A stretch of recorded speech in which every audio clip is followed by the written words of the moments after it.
The story starts in Pride's Hollow, a simple town, like some that you've driven through or around. Too small to be known, too big to be quaint, where the current decor is peeling paint. A place quite out of reach that time almost forgot, doing the best they can with what they've got.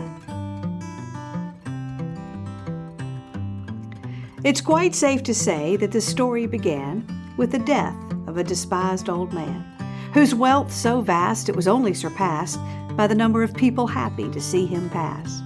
So you can imagine their shock when they found he left most of his riches to every person in town.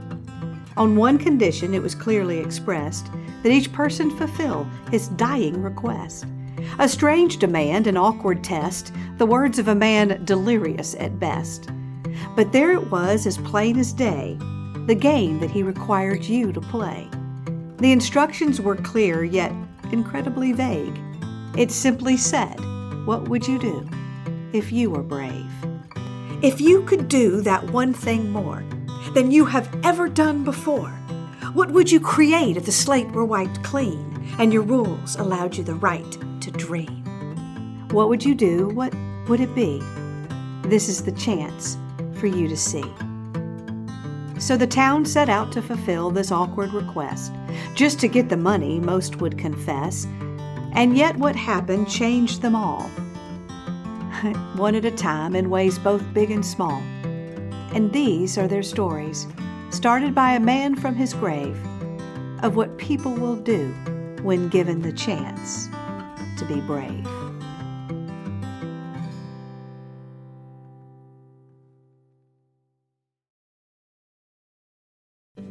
Sometimes being brave isn't so much about doing something big, but actually doing something small. Harriet Bumgarner will give you an amen to that. Let me tell you what happened when she accepted Old Man Withers' challenge. Harriet lives in that cute little white house about 3 streets over, the one with the gray shutters and the daisies on the mailbox. She's probably in her 60s and has been living alone since her husband died not too long ago of a heart attack. And bless his heart, if he could see his garden right now, he'd be having a fit. I'm just saying. Harriet's the type who still wears pantyhose and a dress, floral of course, to go to the grocery store. And I swear that woman has worn her hair in the same tight bun as long as we've known her. Once I kidded her and said when she died I was going to come chop off her bun and give her a purple mohawk for the memorial viewing.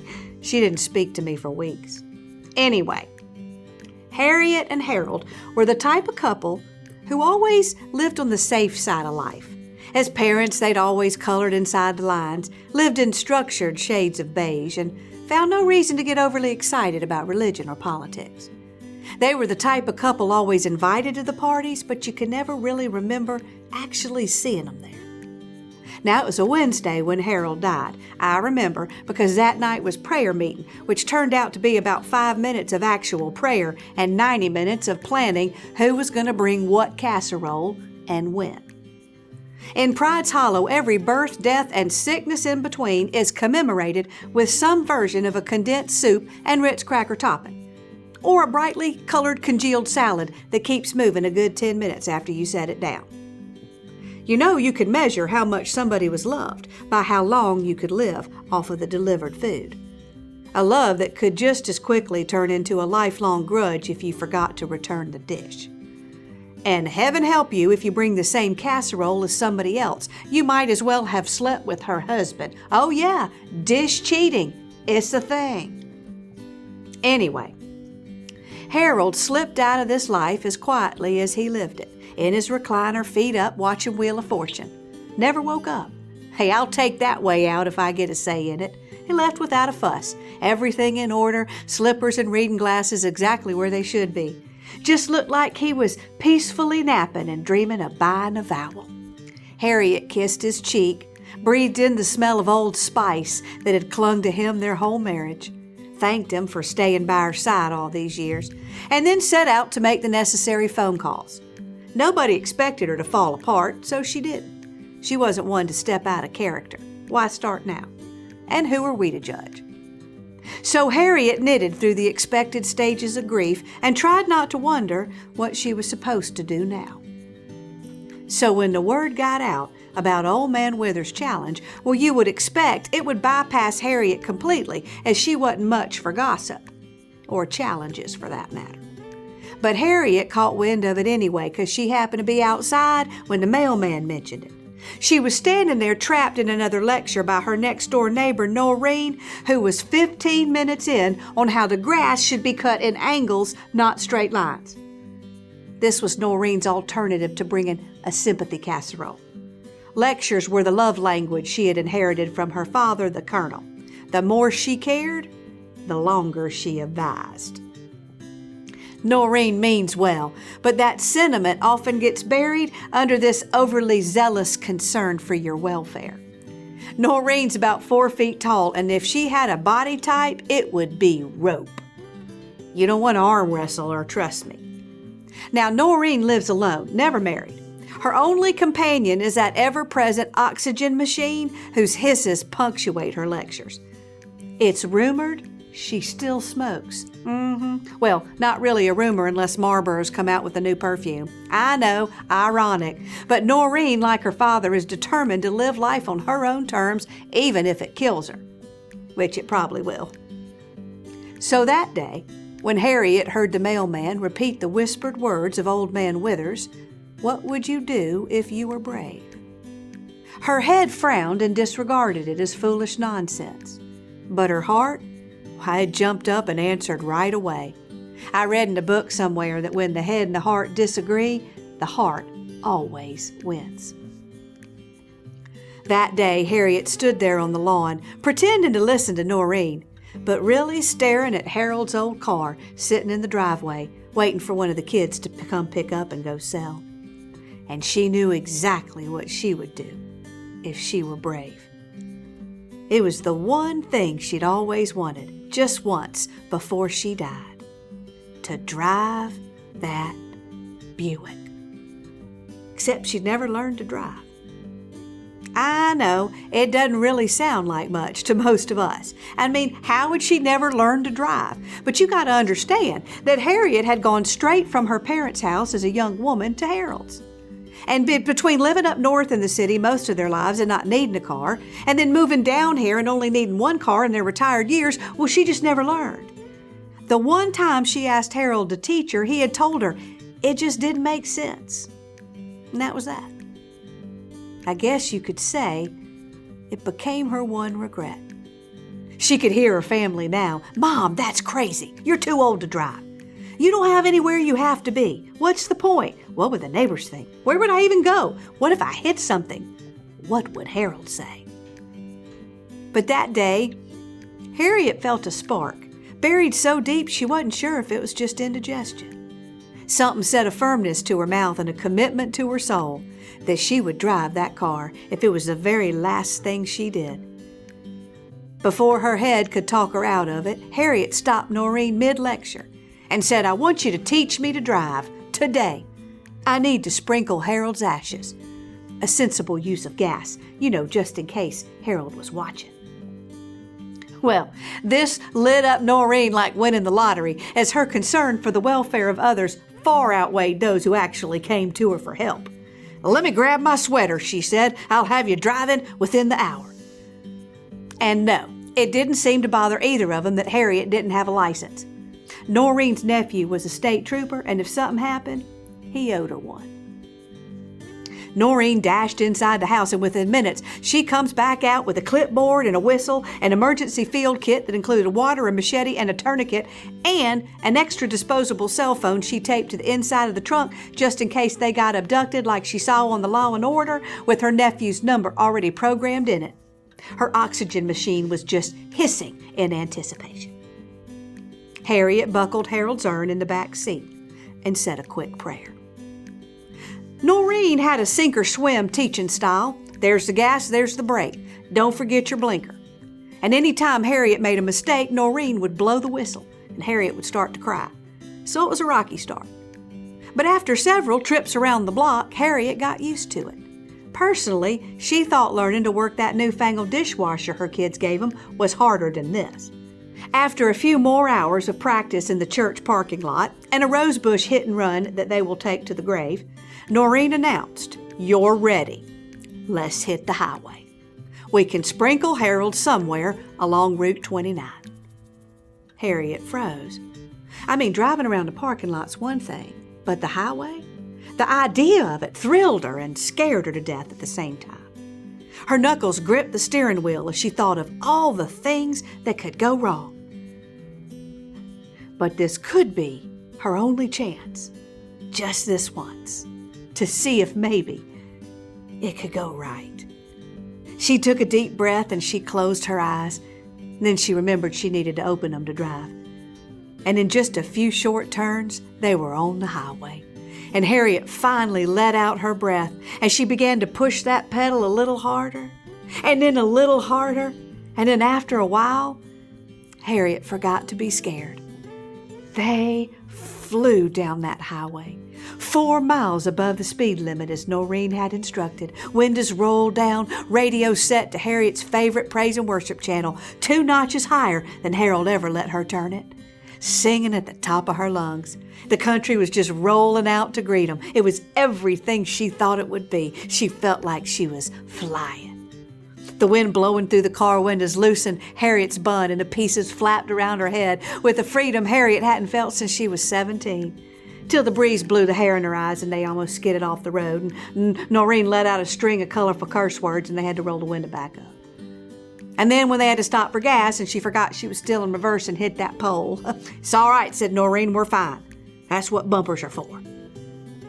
They found a pretty field to stop and scatter Harold. But when they went to the back seat to get him, they stopped in horror. Harold's urn had tipped over somewhere along the way, and the top had come off, and he was spilled all over the back seat like a flour sifter gone wrong. Yep, the ashes of her dearly departed had been prematurely scattered. Neither of them knew quite what to do in this situation.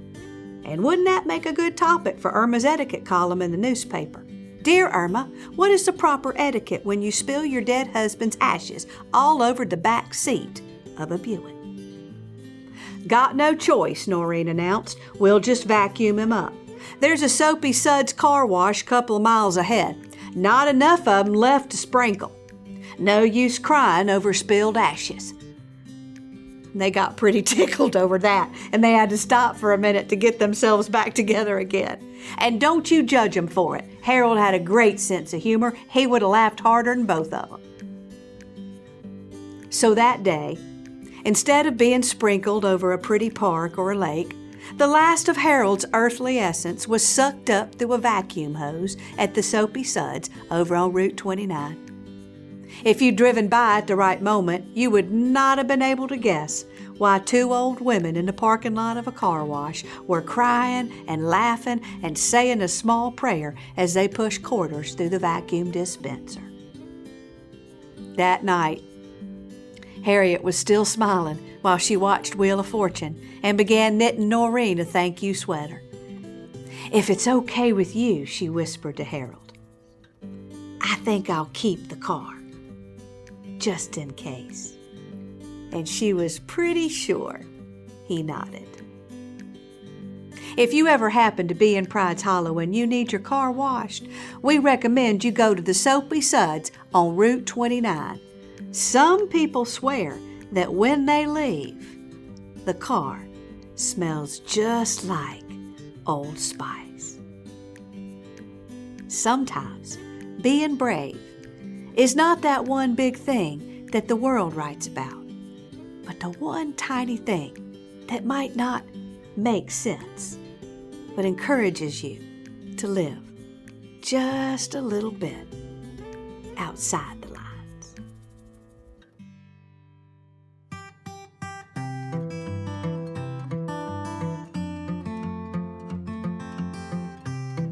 And so the sun sets on this episode's guest of what one more did with that old man's request.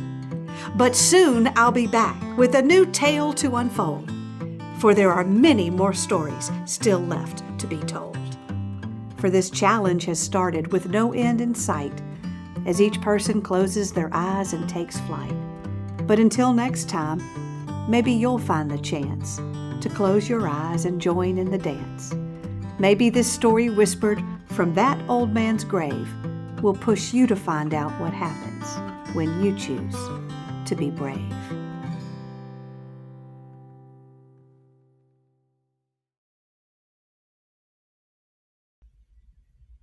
Hey everybody, Kelly Swanson here. I hope you like that story, and that if you think there's someone else who needs to hear it, that you'll share it on Facebook or wherever. The people in Pride's Hollow would love that.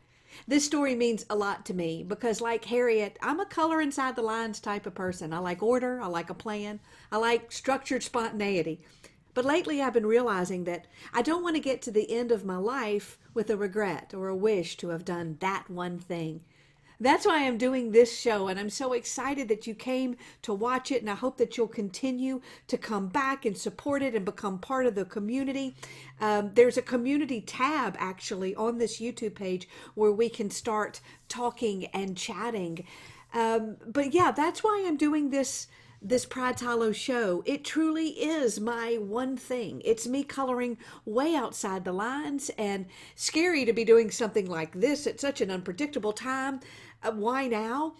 I guess because I'm realizing how fleeting life is and how important joy is. So this is my green Buick sitting in the driveway that, like Harriet, I just have to drive. But this is a big dream, and I learned from Harriet that sometimes finding a smaller one is just as good, that one tiny little thing that you can do. So I ask, as I'm going to ask you after every episode, because the show isn't just about me and the people in this town, it's about you. So I'm going to ask, what about you? I want every episode to have a challenge that we can take into our own lives, a tiny act of bravery, a small thing, or maybe for you it's a big thing or both. Let's not get tripped up in trying to define it. Let's just play. So the theme of today is driving or walking or riding your bike if you prefer. But today's challenge is this. I want you to pretend that you get one last drive in your green Buick. Here's your key. The drive is your chance to roll down the window and sing at the top of your lungs. The key is not to have to go far. In fact, isn't that kind of the point? That sometimes just a tiny step is all you need. What would you do if you were brave? Write it down in the chat thread where you'll go, what you'll do, what moment you'll give to yourself to find and create joy. Then head over to the community page on this channel and then post a picture of that moment. Don't forget, it's yours. Even if you have to be in line at the carpool, well, assuming we have carpools, or socially distanced dancing down the aisle of a grocery store, that's okay.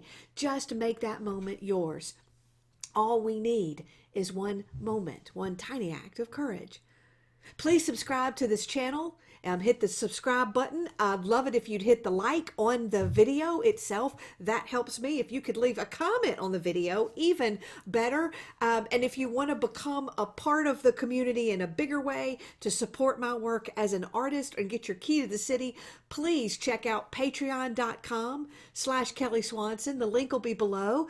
And that's how you can become a patron for the work that I get to bring to the world. And for all of our people who are already patrons, thank you, thank you, thank you. Without you, this would not exist. And I can't tell you how grateful I am that you've already chosen to support me and my work and this town and this community that we're building. So please subscribe to the channel.